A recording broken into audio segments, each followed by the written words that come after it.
La aventura del albañil. Hace mucho tiempo vivía en Granada un pobre albañil. Era muy devoto. Guardaba todos los días de los santos. También respetaba todos los festivos. Incluso celebraba San Lunes. A pesar de tanta devoción, cada vez era más pobre. Apenas conseguía pan para su numerosa familia. Una noche despertó sobresaltado. Habían golpeado su puerta. Era un fuerte aldabonazo. Se levantó y abrió. En la puerta encontró a un clérigo. Era alto y muy delgado. Su rostro era pálido, casi cadavérico. «Escucha, buen amigo», dijo el desconocido. «He observado que eres un buen cristiano. Creo que se puede confiar en ti. ¿Quieres hacerme un pequeño trabajo esta misma noche?» «Con mucho gusto, reverendo padre», respondió el albañil. «Siempre que se me pague razonablemente». «Serás bien pagado», dijo el clérigo. «Pero hay una condición. Tendrás que trabajar con los ojos vendados». El albañil aceptó sin discutir. El cura le vendó los ojos. Después lo condujo por varias calles. Caminaron por callejuelas estrechas, también por callejones tortuosos. Finalmente se detuvieron ante una casa. El clérigo abrió una gran puerta. Usó una llave pesada. La cerradura era áspera. Sonó con fuerza. Entraron en la casa. El cura cerró los cerrojos. Después llevó al albañil por un corredor silencioso. Luego atravesaron un gran salón. Allí el clérigo le quitó la venda. Se encontraban en un patio. Una lámpara solitaria lo iluminaba débilmente. En el centro había una fuente antigua. Era una fuente morisca. La taza estaba vacía. Debajo de la fuente el cura le dio una orden. «Debes construir una pequeña bóveda aquí», dijo. El material ya estaba preparado. Había ladrillos. También había mezcla. El albañil empezó a trabajar. Trabajó toda la noche. Sin embargo, no pudo terminar la obra.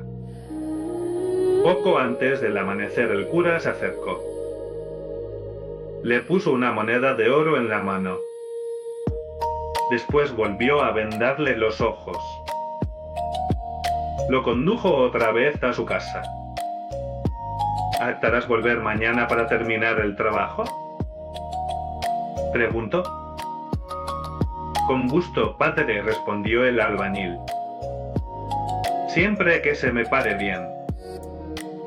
«Mañana a medianoche vendré a buscarte», dijo el cura. Así ocurrió. La noche siguiente regresaron al mismo lugar. El albañil terminó la bóveda.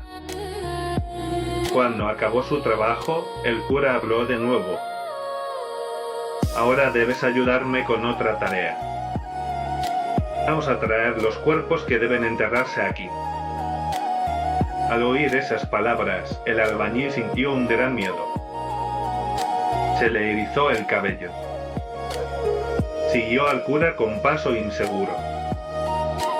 Esperaba ver un terrible espectáculo. Pero al entrar en una habitación apartada ocurrió algo distinto. En un rincón había varias grandes orzas. Eran 3 o 4. Parecían llenas de dinero. Entre los dos las llevaron hasta la bóveda. Costó mucho esfuerzo. Las colocaron dentro. Después cerraron la bóveda. Arreglaron el pavimento. Borraron cualquier señal de trabajo. Nadie podía notar que se había abierto el suelo. El cura volvió a vendar al albañil. Esta vez lo sacó por otro camino. Caminaron mucho tiempo. Pasaron por un laberinto de calles y esquinas. Finalmente se detuvieron. El clérigo le dio 2 monedas de oro. «Espera aquí», dijo. «Debes quedarte hasta que oigas las campanas de la catedral. Cuando toquen maitines podrás quitarte la venda. Pero si te descubres antes, te ocurrirá una gran desgracia». Dicho esto, el cura se marchó. El albañil esperó obedientemente. Mientras tanto tocaba las monedas. Las hacía sonar entre sus dedos. Cuando las campanas de la catedral comenzaron a sonar, se quitó la venda. Se encontró a la orilla del río Genil. Desde allí regresó rápidamente a su casa. Durante medio mes vivió feliz. Gastó las monedas con su familia. Pero pronto volvió la pobreza. Continuó trabajando poco. También rezaba mucho. Seguía guardando los días santos. Pasaban los años. Su familia estaba siempre flaca y mal vestida. Parecían una banda de gitanos. Una noche el albañil estaba sentado frente a su casa. Entonces apareció un viejo rico. Era conocido en toda Granada. Poseía muchas propiedades. También era famoso por su avaricia. El anciano miró al albañil con atención. Luego frunció el ceño. «Me han dicho que eres muy pobre», dijo. «No puedo negarlo», respondió el albañil. «Se ve claramente. Entonces tal vez quieras hacer un pequeño trabajo para mí. Y seguramente trabajarás barato». «Más barato que cualquier albañil de Granada», respondió. «Eso es justo lo que necesito», dijo el viejo. «Tengo una casa vieja. Está casi en ruinas. Me cuesta más repararla que lo que gano con ella. Siempre tengo que arreglarla. Y nadie quiere vivir allí. Por eso quiero repararla. Solo lo necesario. Lo más barato posible». El viejo llevó al albañil hasta la casa. Era un edificio grande y abandonado. Parecía a punto de derrumbarse. Atravesaron varios salones vacíos. También pasaron por habitaciones desiertas. Finalmente llegaron a un patio interior. Allí había una fuente morisca. El albañil se detuvo. Sintió un extraño recuerdo. «Perdone usted, señor», dijo. «¿Quién vivía antes en esta casa?» «¡Que los diablos se lo lleven!», respondió el propietario. «Vivía aquí un viejo clérigo miserable. No pensaba en nadie más que en sí mismo.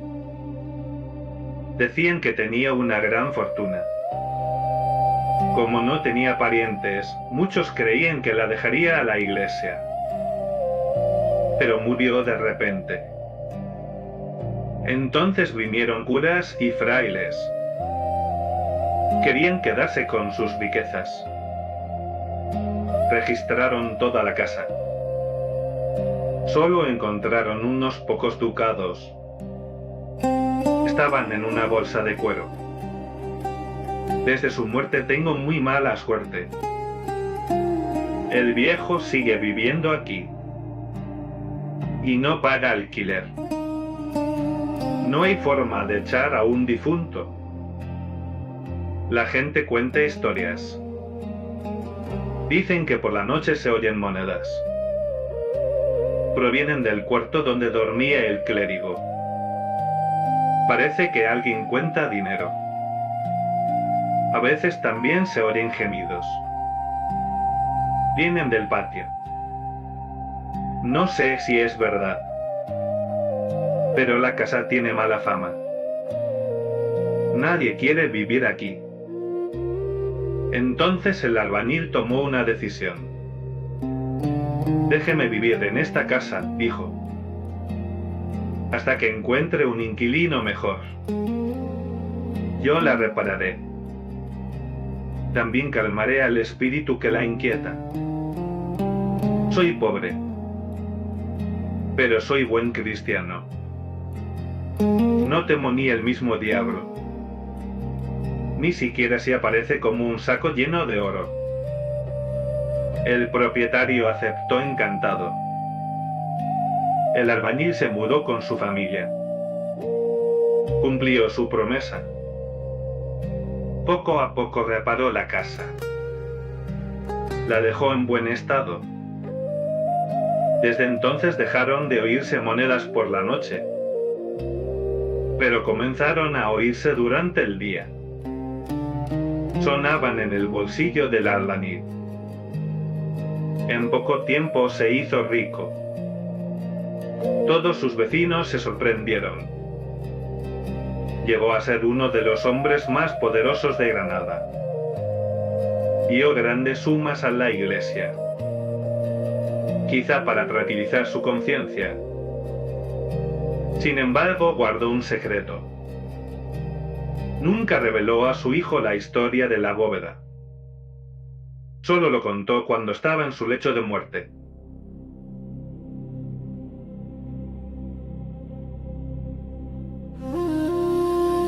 Un paseo por las colinas. Al caer la tarde, el calor bajaba un poco. Yo solía dar largos paseos por los cerros cercanos. También recorría valles profundos y umbrosos. Caminaba acompañado de mi escudero, Mateo. Mateo era también mi historiógrafo. Yo le daba permiso para hablar todo lo que quisiera. Mateo lo aprovechaba encantado. Así, no había roca ni ruina que se librase.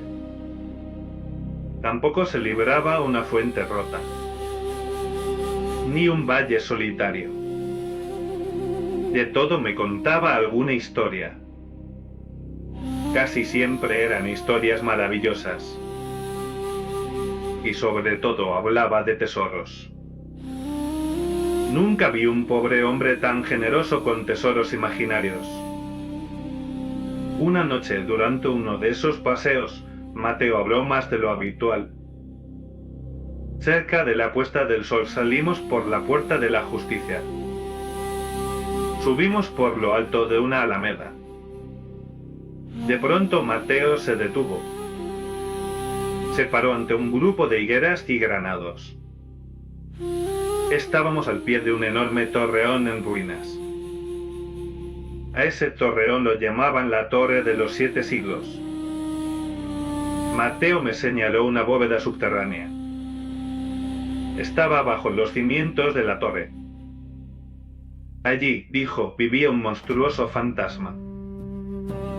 Era un vestigio antiguo. Según se contaba, estaba allí desde tiempos de los moros. El fantasma guardaba los tesoros de un monarca musulmán. Mateo añadió algo más. Dijo que algunas noches salía a medianoche. Recorría las alamedas de la Alhambra. También recorría las calles de Granada. Iba con forma de caballo sin cabeza. Detrás lo perseguían 6 perros. Los perros ladraban con furia. También aullaban de forma espantosa. ¿Se lo ha encontrado usted alguna vez?, le pregunté. No, señor, gracias a Dios, respondió Mateo. Pero mi abuelo el sastre conoció a muchos que lo vieron. En aquellos tiempos salía más que ahora, dijo Mateo. A veces cambiaba de forma. Todo el mundo en Granada ha oído hablar del velludo. Las viejas y las nodrizas asustan a los niños con ese nombre. Cuando un niño llora, lo llaman. Y el niño se calla por miedo. Dicen que es un alma en pena. Dicen que fue un cruel rey moro.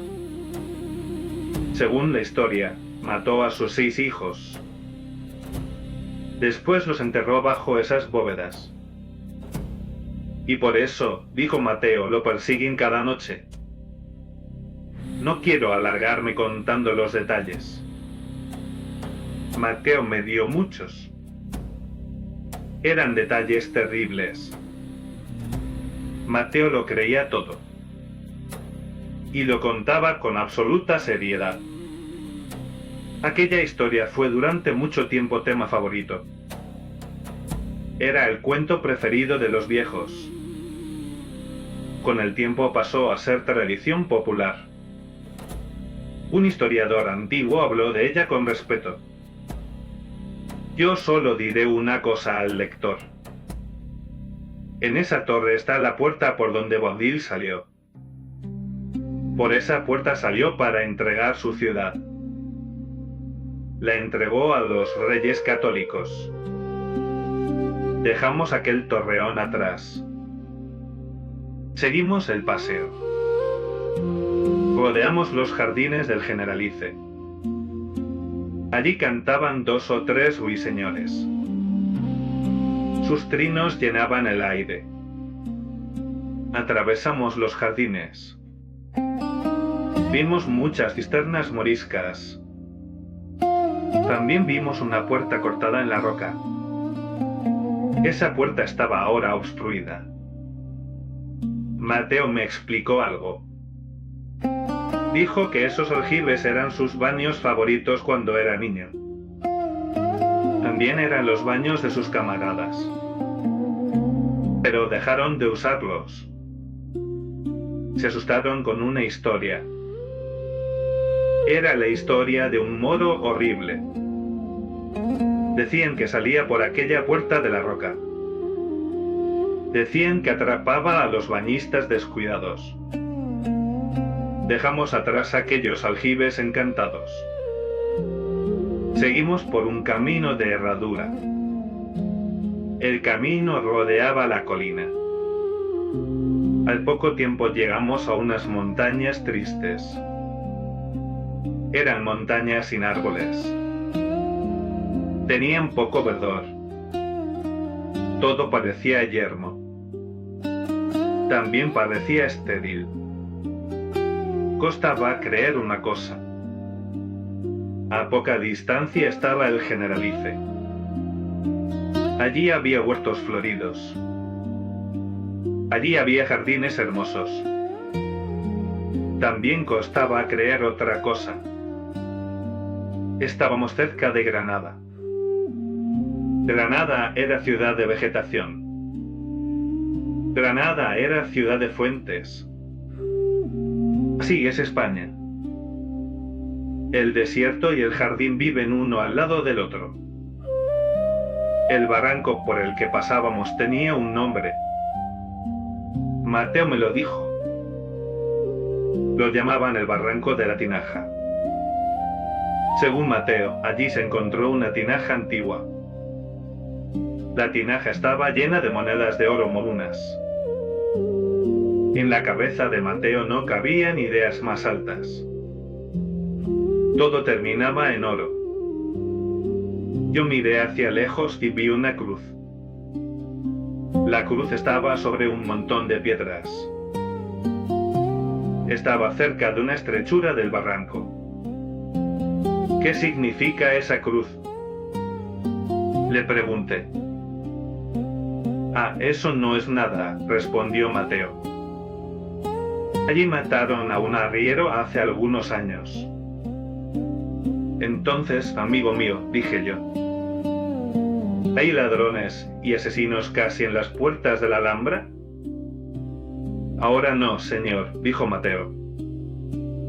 Eso era antes. Antes había muchos vagos por estos alrededores. Ahora se ha limpiado el terreno. No digo yo que los gitanos sean santos, añadió. Viven en cuevas en las faldas de la colina. Viven fuera de la fortaleza. Alguna vez pueden hacer cualquier cosa. Pero no hemos tenido muertes por aquí desde hace mucho. Al que mató al arriero lo ahorcaron en la fortaleza. Seguimos subiendo por el barranco. A la izquierda quedaba una altura pedregosa. Mateo la señaló. Era la silla del moro. Según la tradición, Boabdil huyó allí. Huyó durante una insurrección. Se dice que pasó muchos días sentado allí. Miraba su ciudad amotinada. La miraba con tristeza. Por fin llegamos a lo alto. Era la parte más elevada de la montaña. Desde allí se veía Granada perfectamente. Ese lugar se llama el Cerro del Sol. La noche se acercaba.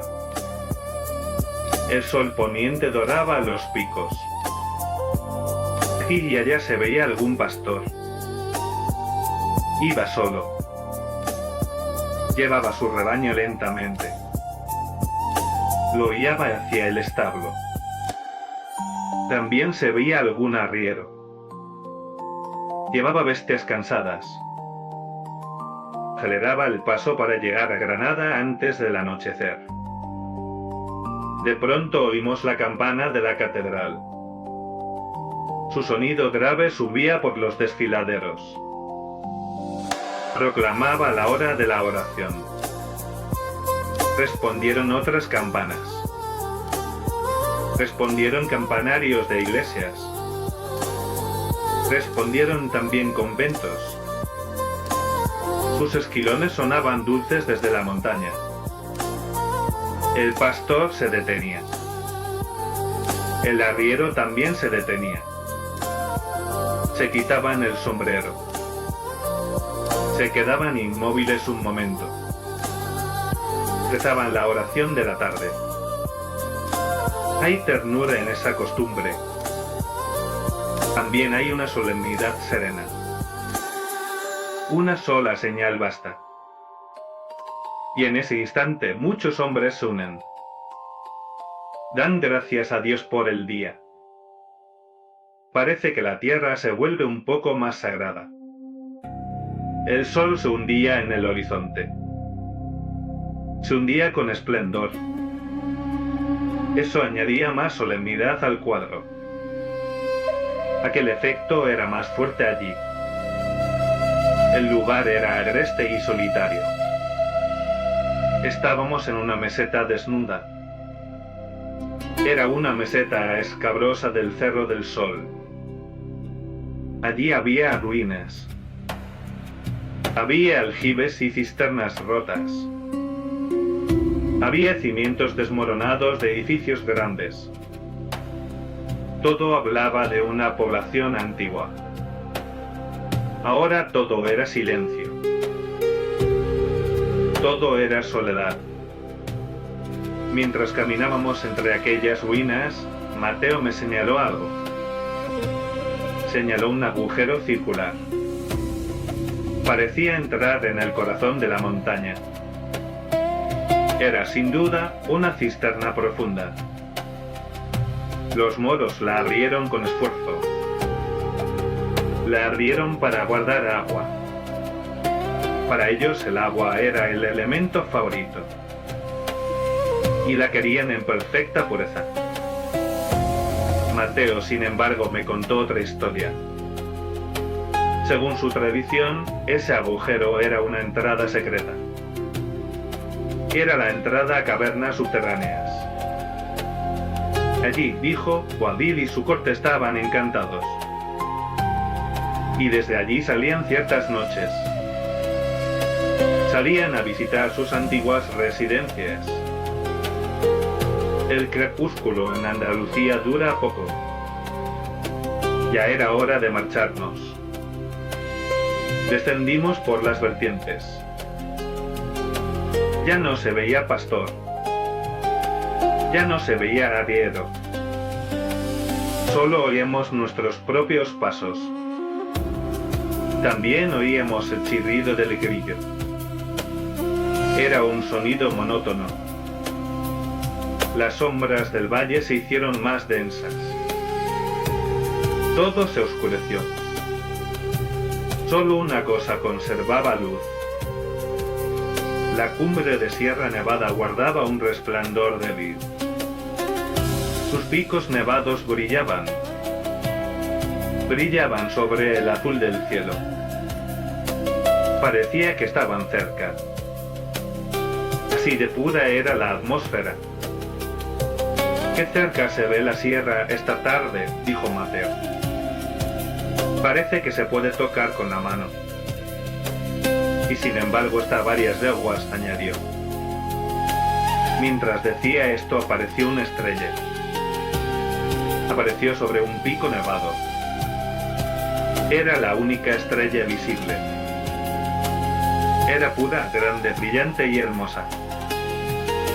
Mateo se alegró como un niño. «¡Qué clara y qué limpia es!», exclamó. «No puede haber otra más reluciente». He notado muchas veces esta sensibilidad. La gente humilde de España la tiene. Una estrella brillante les emociona. Una flor hermosa también. Una fuente de agua cristalina también. Todo eso les inspira alegría. Y lo expresan con frases preciosas. Yo miré hacia Sierra Nevada. Vi unas luces rojas. Parecían moverse sobre los cielos. No parecían estrellas. Brillaban en la falda de la montaña. «Mateo, ¿qué luces son esas?», le pregunté. «Son las hogueras de los neveros», respondió. «Ellos abastecen de hielo a Granada. Suben a la sierra todas las tardes. Suben con mulos y polinos. Unos descansan. Otros se calientan al fuego. Mientras tanto, otros llenan los serones de nieve. Luego bajan de madrugada. Llegan a Granada antes de que salga el sol». «Esa Sierra Nevada, señor», dijo Mateo, «es un monte de hielo. Y está en medio de Andalucía. Así Andalucía se mantiene fresca todo el verano». Ya era completamente de noche. Volvíamos por el barranco de la Cruz. Era el barranco del arriero asesinado. Entonces vimos muchas luces a lo lejos. Las luces se movían. Parecían subir por el barranco. Cuando se acercaron, vimos lo que eran. Eran antorchas. Las llevaban figuras vestidas de negro. A otra hora habría parecido una procesión de terror. A esa hora ya era bastante inquietante. El lugar era solitario. El lugar era áspero. Mateo se acercó a mí. Me habló en voz baja. «Eso es un entierro», dijo. «Llevan un cadáver al cementerio de la montaña». La procesión pasó. Las antorchas iluminaban los rostros. Iluminaban facciones sombrías. Iluminaban ropa fúnebre. El efecto era extraño. Y fue peor aún en un instante.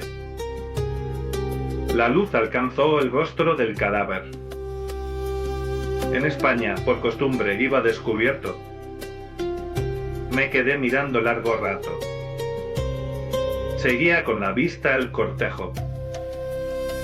Serpenteaba por la montaña. Entonces recordé un viejo cuento. Era un cuento de demonios. Era una procesión de demonios. Se llevaban el cuerpo de un pecador. Lo llevaban al cráter de Stromboli. ¡Ah, señor!, exclamó Mateo. Yo podría contarle otra procesión.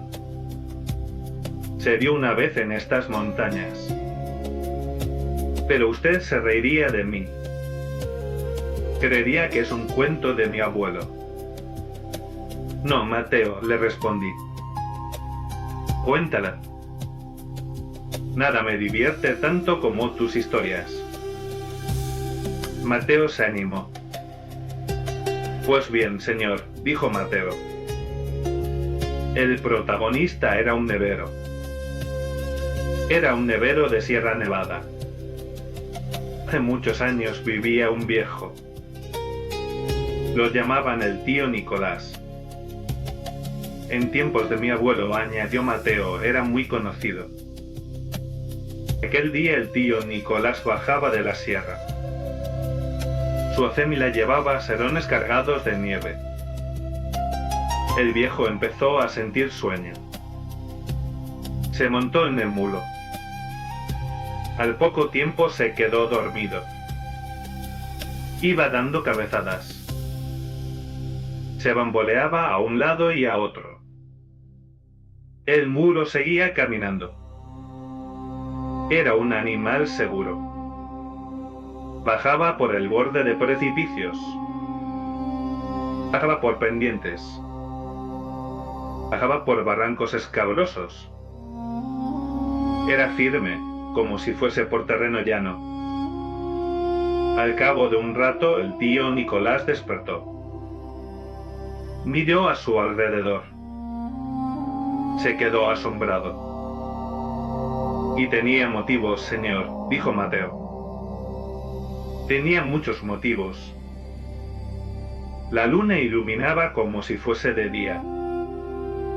Desde allí vio la ciudad bajo sus pies. La vio clara, como una taza de plata. Pero no era la ciudad de siempre. No se parecía en nada a la que había dejado horas antes. No vio la catedral. No vio su gran cúpula. No vio torres ni cruces.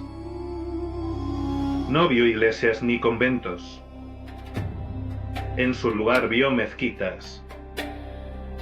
Vio minaretes. Vio cúpulas con medias lunas. Eran medias lunas brillantes. Eran como las de las banderas de Berbería. El tío Nicolás se quedó inmóvil. Entonces ocurrió algo más. Un gran ejército subía la montaña. El ejército rodeaba el barranco. A veces se veía a la luz de la luna. A veces desaparecía en la sombra. Cuando se acercó lo distinguió mejor. Había infantería. Había caballería. Todos estaban armados a la usanza morisca. El tío Nicolás quiso apartarse. Quiso salir del camino. Pero el mulo no se movía. Se mantuvo firme. Temblaba como una hoja. Los animales también se asustan, señor, dijo Mateo. Se asustan como las personas. El ejército pasó junto a ellos. Parecía que unos tocaban trompetas. Parecía que otros tocaban tambores. Parecía que otros tocaban címbalos. Pero no se oía nada. No se oía ni un sonido. Marchaban en silencio absoluto.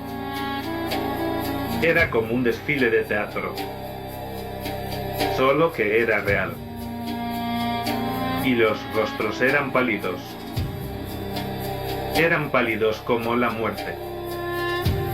Al final del ejército venía alguien inesperado. Venía el gran inquisidor de Granada. Iba montado en una mula blanca. Era blanca como la nieve. Iba entre dos moros negros a caballo. El tío Nicolás se sorprendió.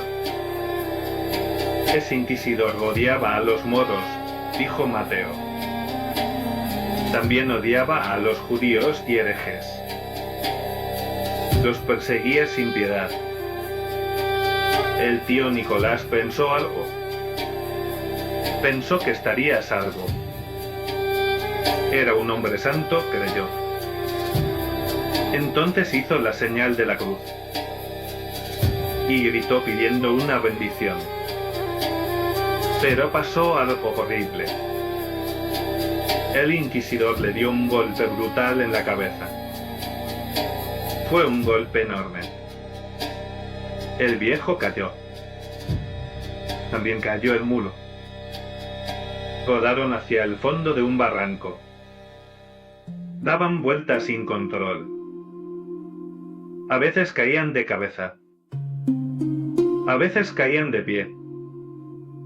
El tío Nicolás no recobró el sentido hasta el amanecer. Despertó en aquella sima profunda. A su lado estaba el mulo. El mulo comía hierba tranquilamente. La nieve de los serones había derretido por completo.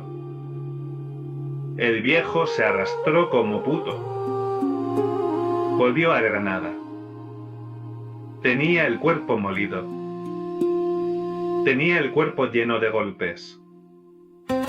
Pero al llegar vio la ciudad como siempre.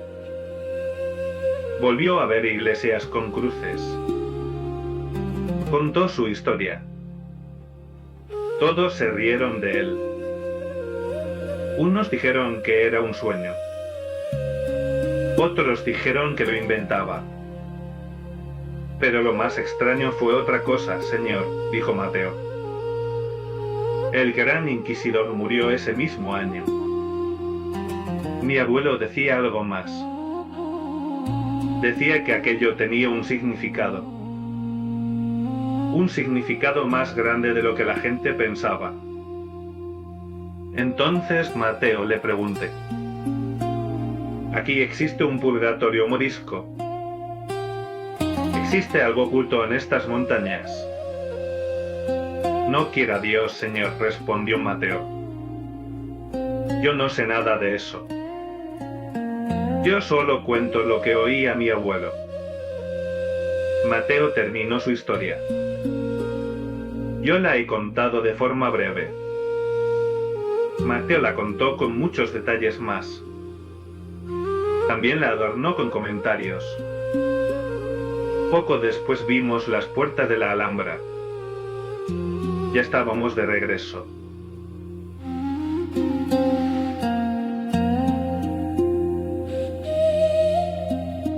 Tradiciones locales. El pueblo español tiene una pasión casi oriental por contar cuentos. También siente un amor enorme por lo maravilloso. En las noches de verano se reúnen en el umbral de las casas. En invierno se juntan alrededor del fuego. Allí escuchan, con gusto insaciable, muchas historias. Escuchan leyendas milagrosas de santos. Escuchan aventuras peligrosas de viajeros. Escuchan empresas temerarias de bandoleros y contrabandistas. El país, además, ayuda a que esto ocurra. Su aspecto es salvaje y solitario. La enseñanza no se ha extendido del todo. También faltan temas generales de conversación. Y la vida es muy aventurera. En muchos lugares, viajar todavía se parece a viajar en tiempos antiguos. Todo eso hace que lo raro y lo increíble impresionen más. y también hace que se recuerden mejor. No hay un tema más constante que el de los tesoros moros. Es un tema popular en todas partes. En la sierra se ven atalayas moriscas sobre peñascos. A veces dominan un pueblo pequeño. Si preguntas a un arriero qué pasó allí, dejará el cigarrillo al instante. Entonces te contará una historia de tesoros enterrados bajo los cimientos. Y no hay alcázar en ruinas que se libre. En cada ciudad siempre aparece una tradición dorada. Esa tradición pasa de generación en generación. La conserva, sobre todo, la gente pobre del lugar. Estas historias, como muchas ficciones populares, suelen tener un fondo real. Suelen partir de algo histórico. Durante siglos hubo guerras entre moros y cristianos. Aquellas guerras arrasaron el país. Las ciudades y castillos podían cambiar de dueño de repente. Eso ocurría en cualquier momento. Durante los asedios y los asaltos, la gente vivía con miedo. La gente escondía su dinero y sus joyas. Los escondían bajo tierra. Los metían en bóvedas y pozos. Eso mismo se hace hoy en países despóticos y duros de Oriente. Luego llegó la expulsión de los moriscos. Muchos de ellos también ocultaron sus objetos más valiosos. Creían que el destierro sería temporal. Creían que volverían algún día. Y creían que recuperarían sus tesoros en el futuro. A veces se ha descubierto dinero escondido. Ha ocurrido siglos después. Ha aparecido entre ruinas de fortalezas y casas moriscas. Bastaron unos pocos casos así. Con eso nació un sinfín de historias sobre tesoros ocultos. Estas historias suelen tener un tono oriental. También mezclan lo árabe y lo cristiano.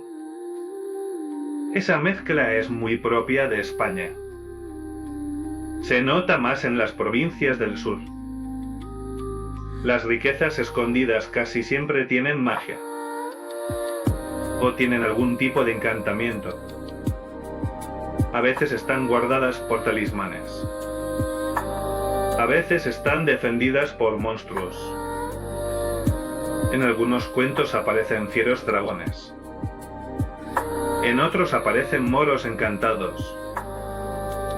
Esos moros se describen con trajes maravillosos. También se describen con armaduras de hierro. Sostienen espadas desnudas. Pero permanecen inmóviles como estatuas. Y hacen guardia sin descanso durante siglos. La Alhambra, por su historia, es un manantial de estos relatos. También ayuda a otra cosa. De vez en cuando se desentierran reliquias. Una vez se encontró un gran jarrón de barro. Dentro había monedas moriscas. También había el esqueleto de un gallo. Algunos dijeron que ese gallo fue enterrado vivo. En otra ocasión apareció otro jarrón. Dentro había un gran escarabajo de arcilla cocida. Estaba cubierto de inscripciones árabes. Se dijo que era un amuleto poderoso. Se dijo que tenía virtudes ocultas. Así la gente pobre que vivía en la Alhambra imaginaba más y más. La imaginación crecía con una fecundidad enorme. Por eso ocurre una cosa curiosa. No hay salón, torre o bóveda que no tenga su leyenda. Casi cada rincón de la fortaleza se volvió escenario de maravillas. A estas alturas el lector ya conoce bien la Alhambra. Al menos, la conoce por las páginas anteriores. Por eso, a partir de ahora, hablaré sobre todo de leyendas. Serán leyendas relacionadas con la Alhambra. Yo las recogí durante mis excursiones. Las recogí en notas y apuntes. Luego les di forma con cuidado. Las ordené con paciencia. Así trabaja un anticuario. El anticuario levanta un documento histórico.